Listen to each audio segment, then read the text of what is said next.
were some of the inefficiencies that existed in the market before Figure came in? There is no data as well. There's no access to credit. There's no way to know which supplier has authentic product, which supplier has the best prices, which supplier even has the product you need. That Yeah. means product availability, right? So, but with Figure, all of those things are, gone from their smartphone, from the comfort of their home or their office or their shop or warehouse or wherever. So, what is the difference in terms of cost from with customer buying on your platform versus buying from the traditional supply?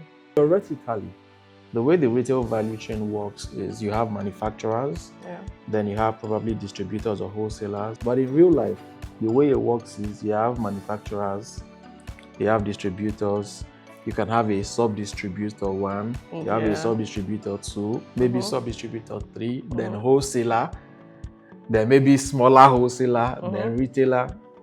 So there are a lot of middlemen. What we do is we're able to onboard directly, in some cases the manufacturers, but in other cases the major distributors.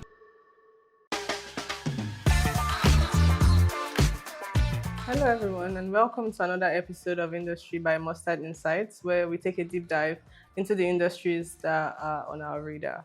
Today, we are going to be going into the retail or e-commerce space, and I have here with me Ugonna Ginigeme, who is the co-founder of Feegor. Thank you once again for having me. We typically start with a data question, and what we have here is that over 90% of the retail transactions go through the informal space. What does that signify to what you do at Figo? All right, thank you once again for having me. That's a good question. So basically, it just tells us that the market is still largely informal. It's ripe for disruption, and basically, there is need for us to introduce a more efficient way for people to process these transactions, right? And that is actually the opportunity we are going after at Figure. So that is part of the things we saw in the market, and we knew that there had to be a better and easier, faster, and more efficient way for these transactions to happen. That is exactly why we are building Figure. Awesome. So let's just go back into your background a little bit. Um, why did you start Figo, and what was your career trajectory like before it? Okay, so great question.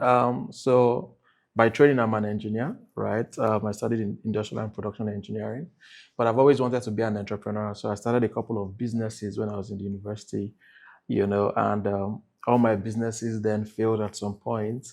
So it was quite a challenging period, as you can imagine. And I began to wonder, why are my businesses failing? Then I found out that basically there was no way for for students at the time, who were my target audience, to know the product I was selling or the service I was rendering back then in school. So outside of my friends and classmates and so on, I could not reach out to the larger students population. So that was when I had a light bulb moment to build my first startup, which was called Varsity.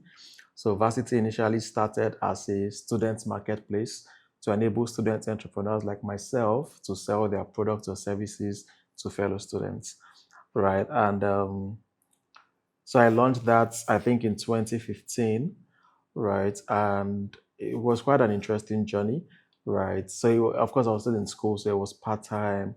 I graduated, worked in manufacturing for a bit, worked in distribution for a bit, and later went full time into varsity, right? When we had gained some traction and we had grown to a certain point. But over time, running varsity, varsity pivoted, right, as you can expect, from just serving the student market to what you can call a digital infrastructure business. We're trying to build like the infrastructure to power retail end to end, right? So we had the B2B component of varsity and the B2C component. But what was interesting was over time, we saw that we were gaining more traction, making more money, from the B2B part, even though we were more focused on the B2C, which was because B2C was kind of in our DNA as a company, right? That's sort of how we started off. But we were seeing that the B2B part, which was the Varsity Wholesale Center at the time, was taking off. So the more we looked into the data, the more we interacted with our users, with SMEs, and just consulted widely, we began to understand that the larger opportunity and the larger pain points was in the B2B part of it, where SMEs were typically struggling to source goods. Personally, I could also relate with that because while I was running my businesses in the university, sourcing was also part of the challenges I faced. So I had to always be traveling anytime I needed to source goods. I went to UI, so sometimes I come from UI to Lagos to source, go back. It was just very inefficient. And the market was clearly signaling to us that a lot of SMEs are facing this problem, that there is a market, that there's a big gap in the market and there's a market in the gap. And so we decided to, solve that problem that had been validated. So eventually we shut down varsity and decided to build Feegor to solve the product sourcing and procurement problem for SMEs. Awesome. So shed more light into what Feegor does. Okay, thank you for that. So Feegor is an AI-powered B2B wholesale marketplace that enables SMEs to source goods in bulk directly from a verified network of suppliers and manufacturers. So think like Alibaba, but for the African market, though we've started with Nigeria. So we onboard the manufacturers and the major distributors. Think of like the importers or the distributors or the, basically major suppliers, right? We onboard them to our platform and we make it possible for SMEs from your supermarkets to your retailers to lounges, hotels, restaurants, and so on.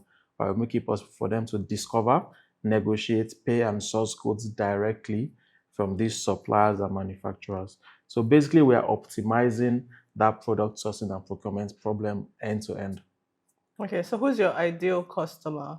So typically SMEs, right? SMEs typically around 25 to 50 who are tech savvy, right? So they have a smartphone, they have access to the internet, they are already in business, they are already sourcing goods, right? They are already doing paying online, receiving and making payments online, right? And they typically today source goods from the open market, right? Either they within their state or they travel from one state to another to source goods. They source goods in bulk, large quantities as well, right? And yeah, they could be male or female, doesn't matter, right? So yeah, that's basically the profile of our ideal customer. So they are running businesses where they need to source goods to either resell, to run their business, or to maintain their operations. But how do you keep track of what kinds of goods? So is it any type of SME, or is it if you're doing perishable goods or electronics, or what do you Okay, call that's it? a good question. So if you think of our model, because it's like the Alibaba model, right, we are able to cover a wide range, a wide category, right? So it's not, we don't buy to resell, you see, we don't hold any inventory. We are providing the tech and technology, the data and technology infrastructure to facilitate these transactions, right? So the same way a supplier who sells wine can be on the platform is the same way a supplier who sells bag of rice can be on the platform. It's the same way a manufacturer of cartons can be on the platform. Same way a manufacturer of soap can be on the platform. So our technology infrastructure makes it possible for us to provide solution to a wide range of businesses, regardless of the category they fall under, right? So it's a wide range. It's not limited to any category. It's a multi-category wholesale platform. So that means that you have done extensive work in building up the manufacturing aspects of it. Yeah. So the supply side of the business, yes, we have. When it comes to the supply side, I think we are the largest in Nigeria at the moment. We are the only platform today where businesses can source a wide range of products. So if you think of like a supermarket, think of the different things they sell, from drinks to cosmetics to food items in some cases to just name it, right? Beverages and the likes. They're able to process foods, etc. They're able to source all of those products from a platform like Feegor. And even outside of supermarkets, where you think of people who are maybe into like a bakery, for example, if you run a bakery, you need to source flour, you need to source sugar, butter, all of those things in large quantities, you can source on Feegor. So we have customers, a wide range of customers, down to hotels, down to clubs, lounges, etc., sourcing different things through our platform in an easier, faster, and cheaper way. Awesome. What were some of the inefficiencies that existed in the market before Feegor came in? Okay, that's an interesting question. So the way to think about it today is the market is highly fragmented. So it's a highly fragmented market. There is information asymmetry in the market as well, right? So, there is no data as well. There's no access to credit. There's no way to know which supplier has authentic products, which supplier has the best prices, which supplier even has the product you need. That Yeah. means product availability, right? So how businesses typically source is they have to travel or they have to commute to one of the major markets. They are limited to suppliers in that market. They might not get the best prices. They might not even find the product they are looking for. They can't even be sure they are buying authentic products, right? But still, that's the only way that they could source before Figo, right? So, and these are very, very inefficient methods. In fact, for some of them, they have to lock their stores, right? When they have to Yeah. restore goods. So they are losing sales because their shop is locked. They spend money on transportation to go there. They spend their whole day or even days trying to source goods. At the end, they're not sourcing at the right prices. Then they have to still find a way to transport those goods back to their location, and it's just highly, highly inefficient. So, but we figure all of those things are, gone from their smartphone, from the comfort of their home or their office or their shop or warehouse or wherever. They have access to a verified network of suppliers and manufacturers. They can compare prices and they can source a wide range of goods without having to commute, and the goods will be delivered to them. So it's easier, it's faster and cheaper. So, what is the difference in terms of cost from a customer buying on your platform versus buying from the traditional supply chain? Okay, so the way to think about it is this, right?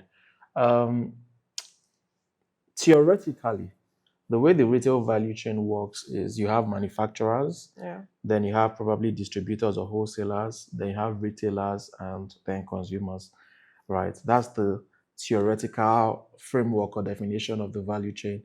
But in real life, the way it works is you have manufacturers, you have distributors, you can have a sub distributor one, you have a Yeah. sub distributor two, maybe Mm-hmm. sub distributor three, then Mm-hmm. wholesaler, then maybe smaller wholesaler, then Mm-hmm. retailer. So there are a lot of middlemen, right? And what we do is we're able to onboard directly, in some cases, the manufacturers, but in other cases, the major distributors, right? So if you're sourcing directly from a figure, there's a high chance you're sourcing from a major distributor, Or the right? manufacturer Or the directly. manufacturer, right? Depending on the product and the category as well. So more often than not, you're getting it at a significantly better price than if you had to go to the open market. Because even if you go to the open market today, you don't know who is the direct distributor. You can never know. You don't know who is the sub Mm-hmm. distributor. You don't know who is the. Some of the major distributors are not even in any of the open markets, Right. right? Some just have major warehouses in even estates or somewhere, right? That you can never find them on your own. So that is basically the advantage of sourcing from Figure. Also, what we try to do is we try to make sure that you're sourcing from a distributor close to you. Right. So it gets to you faster and the logistics cost is also cheaper. Mm. Because sometimes, for example, you're in Lekki and you're in a supermarket in Lekki, right? And you're going to maybe Lagos Island or Trade Fair to source for goods. But you don't know that for some of those major products you're buying, they might even be major distributors in Lekki here, Mm-hmm. right? But because you can't discover them, Mm-hmm. right? Because of how fragmented the market is, right? And the lack of discovery that exists, you won't know, right? And that's what Figure does for you. So with Figure, you're able to buy directly from a major distributor close to you at a significantly cheaper cost. So, what does that market size look like? What's the market size for? Is it the retail or e-commerce? So I mean, the retail market is it's a very large market. It's about $105 billion in Nigeria. In Africa, it's a $1 trillion market. So definitely, the retail market is it's very massive. And how has it been converting people from what they know how to use, the traditional means, to using your products? I know you surpassed 50,000 downloads recently. So, how's the journey been like? Yeah, I mean, for us, we believe that the journey for Figo hasn't started. We are just getting warmed up. So it's still very, very early days. Yeah, we are still a very, very young company. But the value proposition is very clear for every SME. The moment they hear about Feegor and they hear what we have to offer, they get it and they immediately come on board. So we don't even need to do too much, right? Because it's a major pain point, right? I mean, if somebody tells you that you can source goods cheaper, Yeah. it's a no-brainer. You don't need a pastor or an imam or anybody to tell you anything more than that. So once there's an opportunity for you to source goods cheaper, you want to check it out. You want to try it out, right? So yeah, for us, I think we've not really had issues with that. In fact, more of the issues we've had is even on the supply side. Do you understand? Making sure that you have the right distributors and manufacturers for all of the different products Yeah. that these people will need. Because people want to source everything and anything. Mhm. Do you understand? Yeah, even the craziest things you can think of, people are trying to source it, they need it, they are looking for it. So it's about you being able to have that supply side fully covered because the demand, it's a very big market and they need the solution, that we are offering them. And what are the sizes of the companies that you have? So if I'm doing a small business and I want to source for, I don't know, 20 outfits, for example, versus somebody sourcing for 2,000, do you cater to all of the spectrum of, the different customers you need? And how do you charge? So is there like a percentage on cost or something? Okay, so basically, to answer the first question, yes, regardless of the size of your business, once you're sourcing in bulk, you can trust on Figure. The only thing is that some distributors or manufacturers have MOQs, minimum order quantities, Right. right? So if you're sourcing 20 outfits, as you said, you're going to find a supplier on the platform who the MOQ would be less than 20, Right. right? And so you can source 20. If you're sourcing 2,000, you can get from a supplier who can deliver 2,000 to you. The price might be, maybe 2,000 might be slightly cheaper. Do you understand? Because some of the really big distributors in some cases have MOQs, though we always try to make sure the MOQs are fair and reasonable to cater to the majority of the market. But to answer the question directly, whether you're sourcing 20 or 2,000, Figure is the answer. Awesome. In this space, is there any play for regulation, policy? How does the government affect what you do? So depending on the area you're looking at, so for example, if you start thinking about things like credit, start thinking about things like direct payments, of course, those are very highly regulated, and we work with partners, who are licensed and have all the necessary, you know, um, who are fully compliant and are able to render those services. So we don't do all of those things directly, right? So yeah, I think that's where regulation and the likes, majorly play. And you just simply connect the customer to people who can provide Exactly. the services. Exactly. So, at scale, how would you define what impact looks like, maybe in Nigeria or even beyond? Okay, so we are modeled after Alibaba, right? And for example, according to Harvard Business School, Alibaba had more impacts in the lives of Chinese SMEs than any bank, government, or even policy. Than any bank, ministry, or government policy in China, right? And that's because what Alibaba did was to expose SMEs to new markets, right? SMEs are the backbone of the economy, of every economy, Mhm. right? And in Nigeria, it's a similar situation, right? So the way to think about it is if SMEs are more successful, they create more jobs, All right. right?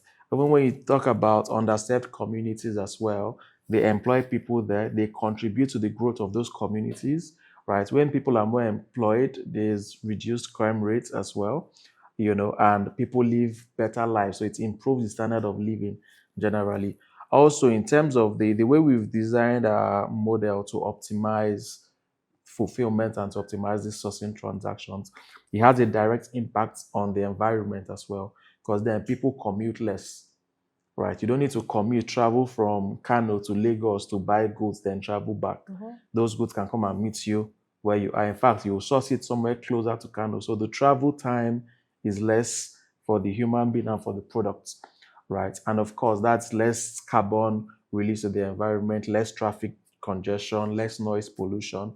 So when in terms of the environment, there's a lot of impact, positive impact that can be achieved there, right? And when SMEs are empowered, we see the creation of new industries. Mm. There is more innovation. In fact, some of these SMEs are able to now manufacture and export goods, right? And we are bidding for the African market. So what that means is when the Nigerian SMEs are now able to sell goods, excuse me, like the people on the supply side now are able to sell those products to people in other markets, Yeah.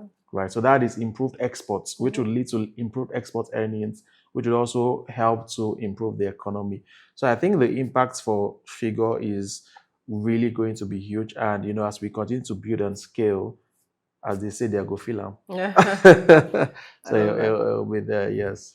What about challenges around infrastructure? So, internet connectivity, digital penetration.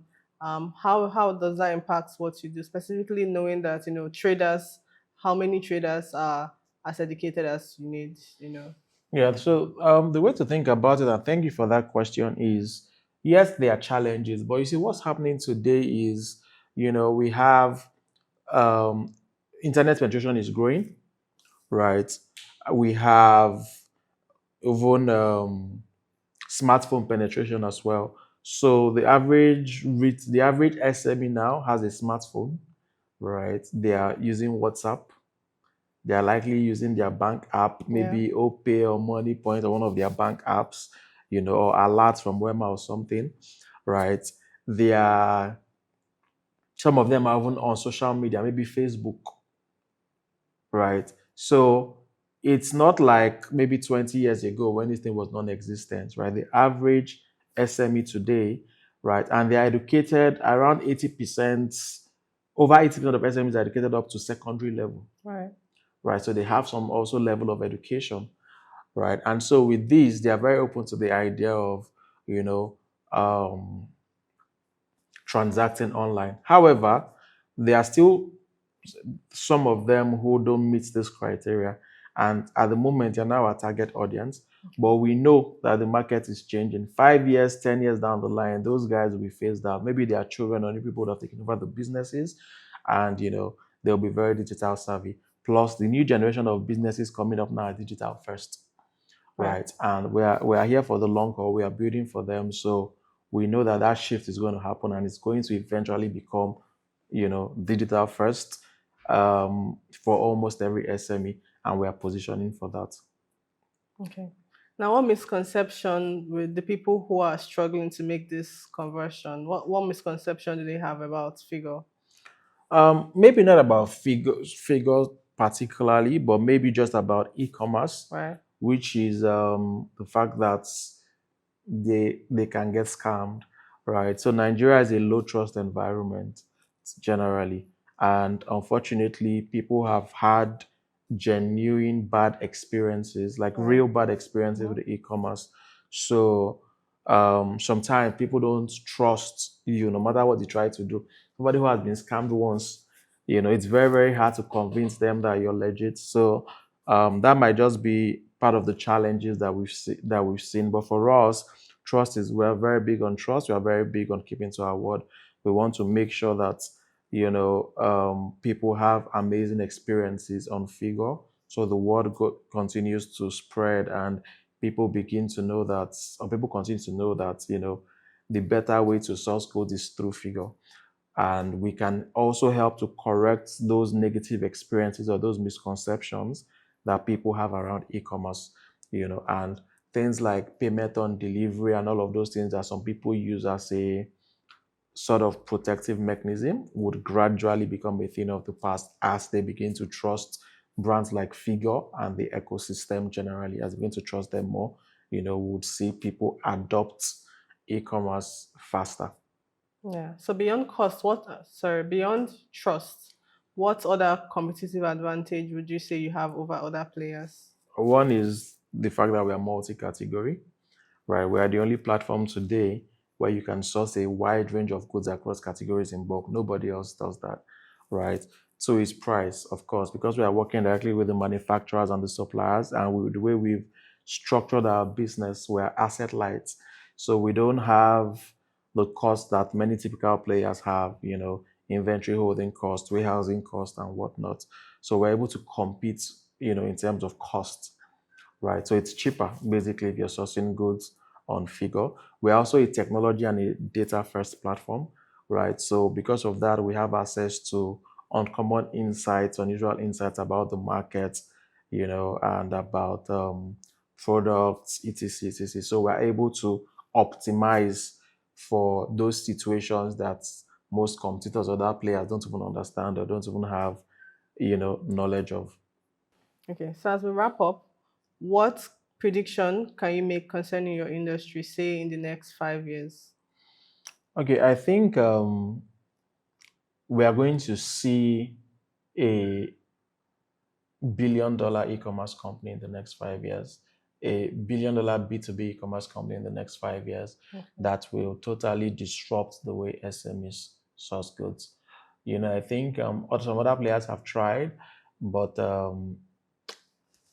I don't think they've actually done it the right way. So I think somebody is going to get it right in the next 5 years, likely to I be think Feegor. likely to be. That's what I was And I thinking. think we're also going to see a change in consumer behavior, consumer perception regarding trust. I think people will begin to trust the system more, and that will just lead to more growth and adoption, of e-commerce generally, but particularly B2B e-commerce, which is where we play. Awesome. Thank you very much. Yeah, thank you so much. So this has been very insightful, Thank you so and much for having me. I have learned so much, and I hope the audience has also learned as much as I have. Until next time, please be sure to check out our previous episodes on industry. And of course, if you are in the SME retail space and you want to source your goods, Figure is a platform for you. Thank you, and until next time, bye. Thank you.